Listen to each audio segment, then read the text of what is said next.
ಕರ್ತನಲ್ಲಿ ನಮಗೆ ಅತ್ಯಂತ ಪ್ರಿಯರಾದ ದೇವ ಮಕ್ಕಳೆಲ್ಲರಿಗೂ ಯೇಸು ಕ್ರಿಸ್ತನ ಉನ್ನತವಾದ ಶ್ರೇಷ್ಠವಾದ ಪರಿಶುದ್ಧವಾದ ನಾಮದಲ್ಲಿ ಶುಭವನ್ನು ತಿಳಿಸುತ್ತೇನೆ.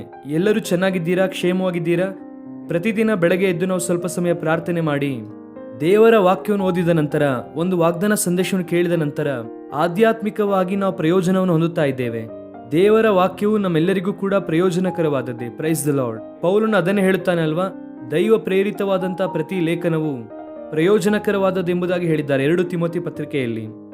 ನಿನಗೂ ನನಗೂ ಪ್ರಯೋಜನ ಉಂಟು ಮಾಡಬೇಕೆಂದೇ ದೇವಾದಿ ದೇವನು ತನ್ನ ಗ್ರಂಥವನ್ನು ನಮಗೆ ಕೊಟ್ಟಿದ್ದಾರೆ. ಈ ಗ್ರಂಥವನ್ನು ನಾವು ಓದುವುದರ ಮೂಲಕ, ಧ್ಯಾನಿಸುವುದರ ಮೂಲಕ, ಅದರಲ್ಲಿ ಬರೆಯಲ್ಪಟ್ಟಿರುವಂತಹ ವಾಗ್ದಾನಗಳನ್ನು ನೆನಪಿಸಿಕೊಳ್ಳುವಾಗ ದೇವರಿಗೆ ಇನ್ನೂ ಸಮೀಪವಾಗಿ ಜೀವಿಸುತ್ತೇವೆ. ಈ ದಿನದಲ್ಲಿ ಲೋಕ ಪರಿಸ್ಥಿತಿ ಹೇಗೆ ಇದೆ ಎಂದರೆ, ಪ್ರತಿ ಸಿದ್ಧಾಂತವು, ಲೋಕ ಸಂಬಂಧವಾದಂಥ ಅನುಭವಗಳು ಮನುಷ್ಯನನ್ನು ದೇವರಿಂದ ದೂರ ಎಳೆದುಕೊಂಡು ಹೋಗುತ್ತದೆ. ಆದರೆ ದೇವರ ವಾಕ್ಯವು ಮಾತ್ರವೇ ನಾವು ದೇವರಿಗೆ ಸಮೀಪವಾಗಿ ಜೀವಿಸುವುದಕ್ಕೆ ನಮಗೆ ಸಹಾಯ ಮಾಡುತ್ತದೆ. ಪ್ರತಿದಿನ ದೇವರ ವಾಕ್ಯ ಓದಿರಿ, ದೇವರು ನಿಮ್ಮನ್ನು ಆಶೀರ್ವದಿಸುತ್ತಾರೆ. ಈ ದಿನ ದೇವರ ವಾಗ್ದಾನಕ್ಕಾಗಿ ಎದುರು ನೋಡುತ್ತಾ ಇದ್ದೀರಲ್ವಾ? ಯೆಶಾಯನ ಪುಸ್ತಕ 30ನೇ ಅಧ್ಯಾಯ 19ನೇ ವಾಕ್ಯವನ್ನು ಓದೋಣ. The book of Isaiah chapter 30 and verse 19. ಯೆರೂಸಲೇಮಿನಲ್ಲಿ ವಾಸಿಸುವ ಚಿಯೋನಿನ ಜನರೇ, ನೀವು ಇನ್ನು ಅಳುವುದೇ ಇಲ್ಲ. ನೀವು ಕೂಗಿಕೊಂಡ ಶಬ್ದವನ್ನು ಆತನು ಕೇಳಿ ನಿಮಗೆ ಕೃಪೆ ತೋರಿಸುವನು. ಕೇಳಿದ ಕೂಡಲೇ ನಿಮಗೆ ಸದುತ್ತರವನ್ನು ದಯಪಾಲಿಸುವನು. ಎಷ್ಟು ಸುಂದರವಾದ ವಾಗ್ದಾನ ಇದು! ಜನರೇ, ನೀವು ಇನ್ನು ಅಳುವುದೇ ಇಲ್ಲ. Praise the lord. ಈ ವಾಗ್ದಾನವನ್ನು ಈ ದಿನ ಕ್ಲೈಮ್ ಮಾಡೋಣವಾ? ಒಂದು ವೇಳೆ ಇಲ್ಲಿಯ ತನಕ ಕಣ್ಣೀರಿಂದ ತುಂಬಲ್ಪಟ್ಟು ನಿನ್ನ ಕಣ್ಣಿಂದ ಕಣ್ಣೀರು ದಾರೆ ದಾರಿಯಾಗಿ ಸುರಿಯುತ್ತಾ ಇದೆಯೇನೋ, ನಿನಗಿರುವಂತಹ ಕಷ್ಟದ ನಿಮಿತ್ತ, ಸೋಲಿನ ನಿಮಿತ್ತ, ಭಯದ ನಿಮಿತ್ತ, ಒಂಟಿತನದ ನಿಮಿತ್ತ, ವೈಫಲ್ಯದ ನಿಮಿತ್ತ, ಬೇರೆಯವರು ನಿಮ್ಮನ್ನು ಟ್ರೀಟ್ ಮಾಡುವಂಥ ವಿಧಾನದ ನಿಮಿತ್ತವಾಗಿ ಅಳುತ್ತಾ ಇದ್ದೀರೇನೋ. ಅನೇಕರು ನಮಗೆ ಪತ್ರ ಬರೆಯುತ್ತಾರೆ, ಇಮೇಲ್ಸ್ ಕಳಿಸುತ್ತಾರೆ, ಮೆಸೇಜ್ ಮಾಡುತ್ತಾರೆ, ಅಣ್ಣ ನಾವು ದುಃಖ ಸಾಗರದಲ್ಲಿ ಇದ್ದೇವೆ, ಈ ಕಷ್ಟವನ್ನು ಇಕ್ಕಟ್ಟನ್ನು ನಮ್ಮಿಂದ ಸಹಿಸಿಕೊಳ್ಳುವುದಕ್ಕೆ ಆಗುತ್ತಿಲ್ಲ, ಈ ಜೀವನ ಯಾತ್ರೆಯಲ್ಲಿ ಪ್ರಯಾಣ ಮಾಡುವುದಕ್ಕೆ ಆಗುತ್ತಿಲ್ಲ ಎಂಬುದಾಗಿ ಅನೇಕರು ನಮಗೆ ಪತ್ರವನ್ನು ಬರೆಯುತ್ತಾರೆ.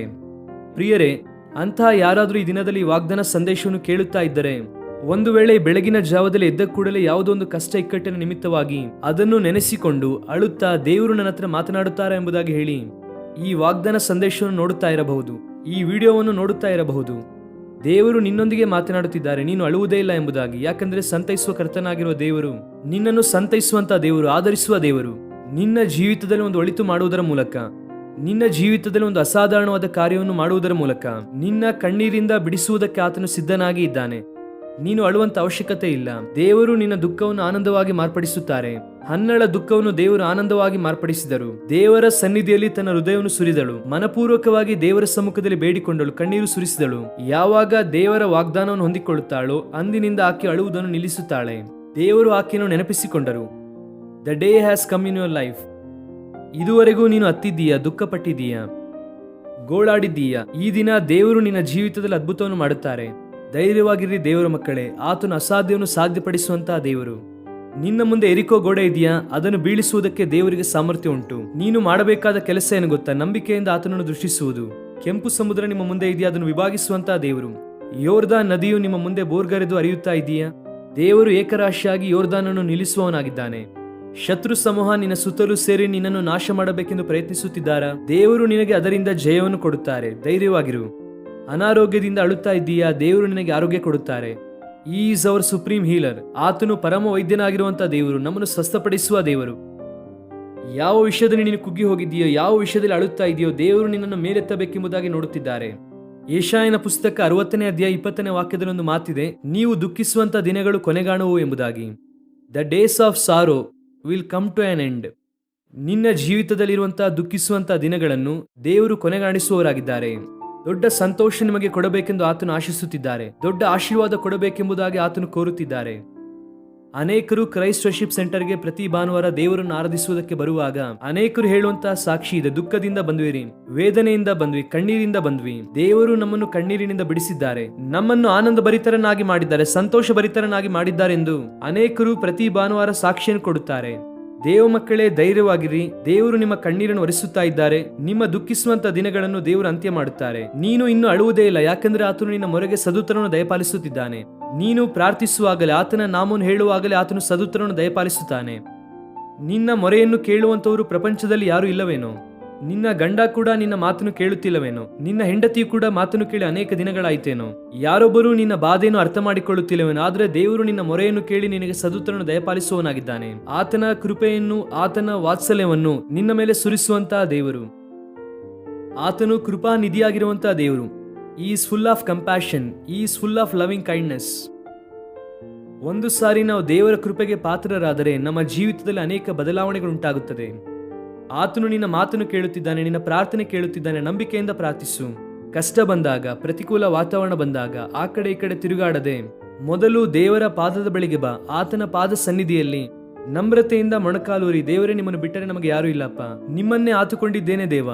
ನೀನು ಪ್ರೀತಿಯುಳ್ಳ ದೇವರು ಅಪ್ಪ, ಕರುಣಾ ಸಂಪನ್ನನೆಂಬುದಾಗಿ ಒಂದು ಸಾರಿ ಆತನನ್ನು ಆತುಕೊಳ್ಳುವುದಾದರೆ ಆತನು ಎಷ್ಟು ಹೆಚ್ಚಾಗಿ ನಿಮ್ಮನ್ನು ಧೈರ್ಯಪಡಿಸುತ್ತಾರೆ, ಆಧರಿಸುತ್ತಾರೆ.